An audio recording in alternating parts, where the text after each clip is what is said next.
നമസ്കാരം, ടോഷ്മാസ് കിച്ചണിലേക്ക് എല്ലാവർക്കും സ്വാഗതം. ഞാൻ ഇന്ന് തയ്യാറാക്കി കാണിക്കുന്നത് ഒരു കാഫ്രിയൽ ചിക്കനാണ്. ഇതൊരു ഗോവൻ റെസിപ്പിയാണ്. സിമ്പിളായിട്ട് ഉണ്ടാക്കാം, അതുപോലെ തന്നെ നല്ല ടേസ്റ്റി ആയിട്ടുള്ള ഒരു ഡിഷാണ്. ഇപ്പം നമ്മൾ ചിക്കൻ്റെ തന്നെ കുറേ പരീക്ഷണങ്ങളൊക്കെ, ചിക്കൻ നമ്മൾ യൂഷ്വലി വീട്ടിലെപ്പോഴും ഉണ്ടാക്കുന്ന ഒന്നാണ്. അപ്പം അതിൻ്റെ തന്നെ പല പരീക്ഷണങ്ങൾ നടത്താൻ താല്പര്യമുള്ളവർക്കൊക്കെ ഇത് തീർച്ചയായിട്ടും ട്രൈ ചെയ്ത് നോക്കാവുന്നതാണ്. ഈ കാഫ്രിയൽ ചിക്കൻ തയ്യാറാക്കാനായിട്ട് ആദ്യം തന്നെ ഈ ചിക്കൻ പീസസിലോട്ട് ഇത് കഴുകി വൃത്തിയാക്കി വെച്ചേക്കുന്ന കോഴി കഷ്ണങ്ങളാണ്. ഇതിലേക്ക് നമുക്ക് മഞ്ഞൾപ്പൊടിയും അതുപോലെ തന്നെ ഉപ്പും ചേർക്കാം. നമുക്കൊന്ന് നന്നായിട്ട് തിരുമ്മി വയ്ക്കാം.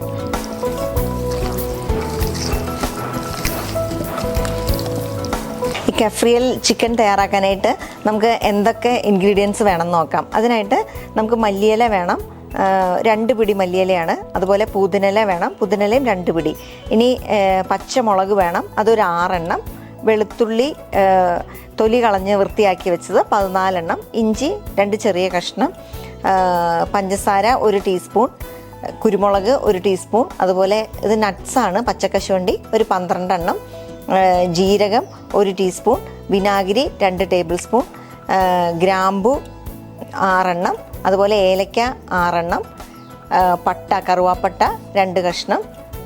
ഇത് റമ്മാണ്, റമ്മ് നമുക്ക് വേണം. ഇത് ശരിക്കും ഒരു ഗോവൻ റെസിപ്പിയാണെന്ന് ഞാൻ പറഞ്ഞു, പക്ഷേ ഇതൊരു ആഫ്രിക്കൻ, ഒറിജിനലി ഇതൊരു ആഫ്രിക്കൻ റെസിപ്പിയാണ്. ഇത് പോർച്ചുഗീസുകാർ ഇന്ത്യയിൽ വന്നു കഴിഞ്ഞപ്പം അവരുടെ കൂട്ടത്തിൽ കൊണ്ടുവന്നൊരു, അങ്ങനെ ഇവിടെ വന്നൊരു റെസിപ്പിയാണ്. അതാണ് അവരുടെ അഡീഷനാണ് ഈ റമ്മും അതുപോലെ തന്നെ വിനാഗിരി. ഇത് തയ്യാറാക്കാനായിട്ട് ആദ്യം തന്നെ മിക്സിയിലേക്ക് നമുക്ക് പച്ചമുളക് ചേർക്കാം. അതുപോലെ തന്നെ ഇഞ്ചി, വെളുത്തുള്ളി, ഇത് 14 വെളുത്തുള്ളിയുടെ അല്ലിയാണ്. അതുപോലെ 2 കഷ്ണം ഇഞ്ചി. ഇനി നമുക്ക് ഇത് നട്ട്സ് 12 എണ്ണം. പിന്നെ കുരുമുളക് 1 ടീസ്പൂൺ. ജീരകം 1 ടീസ്പൂൺ. കറുവാപ്പട്ട 2 കഷ്ണം. ഏലക്ക 6 എണ്ണം. ഗ്രാമ്പു 6 എണ്ണം. പഞ്ചസാര 1 ടീസ്പൂൺ. ഇത് വിനാഗിരിയാണ്, ഒരു 2 ടേബിൾ സ്പൂൺ വിനാഗിരി. മാംഗോ വിനീഗറാണിത്, അതുകൊണ്ടാണ് മഞ്ഞ കളറിലിരിക്കുന്നത്. ഇത് റമ്മാണ്, 2 ടേബിൾ സ്പൂൺ. ഇനി നമുക്ക് മല്ലിയില ചേർക്കാം, അതുപോലെ തന്നെ പുതിനയിലയും ചേർക്കാം. നമുക്ക് 2 ഐസ് ക്യൂബ്സും കൂടി ഇട്ടിട്ട് നമുക്ക് നന്നായിട്ട് അരച്ചെടുക്കാം.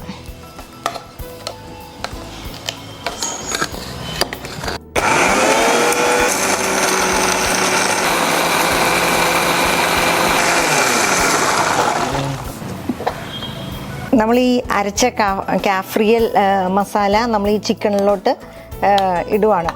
ഈ ചിക്കനിലേക്ക് വെച്ചിട്ട് ഇത് ഒരു മാരിനേറ്റ് ചെയ്ത് ഒരു അരമണിക്കൂർ മാരിനേറ്റ് ചെയ്ത് വെക്കണം. അതിനായിട്ട് നമ്മൾ കൈ കൊണ്ട് നന്നായിട്ടൊന്ന് തിരുമ്മി പിടിപ്പിക്കാം.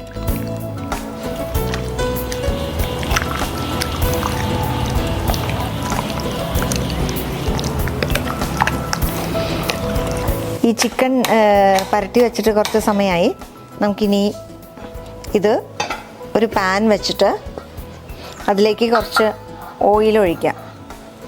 ഇത് ഞാൻ എടുത്തേക്കുന്ന റിഫൈൻഡ് ഓയിലാണ്. ഇത് എണ്ണ നന്നായിട്ട് ചൂടായിട്ടുണ്ടാവും. നമുക്കിനി ഇതിലേക്ക് ഈ ചിക്കൻ പീസസ് ഇങ്ങനെ ഇടാം. എന്നിട്ട് മൂടി വെച്ച് വേവിക്കണം. ഇടയ്ക്ക് ഇളക്കി കൊടുത്ത് നമുക്ക് വേവിക്കാം. ഇത് നമുക്കിനി നന്നായിട്ട് വേവിച്ചെടുക്കാം. മൂടി വെച്ച് ഇടയ്ക്ക് ഇളക്കി നമുക്ക് വേവിച്ചെടുക്കാം.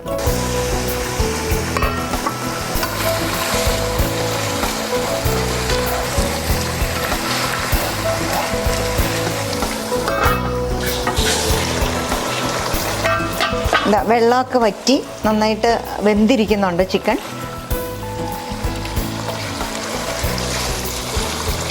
ഇത് നമ്മളുടെ ആ മിച്ചം ഇരുന്ന മസാലയാണ്, അതോടെ ഒന്ന് ചേർത്ത് കൊടുക്കാം. മിച്ചിരുന്ന മസാല കുറച്ച് വെള്ളം ചേർത്തതാണിത്.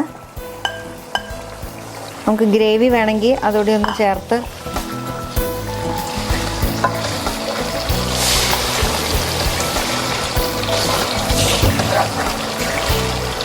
ചിക്കൻ റെഡി ആയിട്ടുണ്ട്. നമുക്കിനി തീ നിർത്താം. എന്നിട്ട് ഇതൊരു സെർവിങ് ഡിഷിലേക്ക് പകർത്താം.